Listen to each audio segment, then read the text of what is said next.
আকাশী গংগা ধাৰাবাহিকখনৰ আজি নিশা আহিবলগীয়া এপিছডৰ প্ৰমো বৰ্তমান মুকলি হৈছে আৰু আজিৰ প্ৰমোত আমি দেখিবলৈ পাইছোঁ ধাৰাবাহিকখন হ'বলৈ গৈ আছে বহুত বেছি ইণ্টাৰেষ্টিং।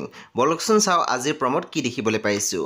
আজিৰ প্ৰমোৰ প্ৰথম আগত আমি দেখিবলৈ পাইছোঁ গংগাই কৈ আছিল, আজিলৈকে মই যি বিচাৰিছোঁ তুমি একো প্ৰশ্ন নকৰাকৈ মোক দিছিলা, ইমান মৰম কৰা মোক।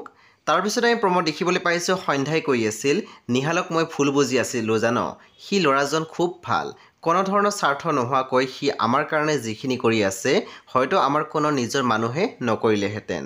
তাৰপিছত আমি প্ৰমোত দেখিবলৈ পাইছোঁ প্ৰিয়ংকাই কৈ আছিল, তুমি যে একেবাৰে মোৰ কথা নুশুনা, আগতেতো এনেকুৱা নাছিলা।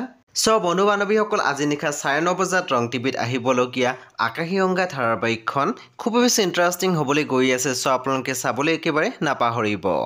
পৰৱৰ্তী আপডেটৰ বাবে আপোনালোকে আমাৰ চেনেলটো ছাবস্ক্ৰাইব কৰি কাষত থকা বেল আইকনটো টিপি দিবলৈ নাপাহৰিব।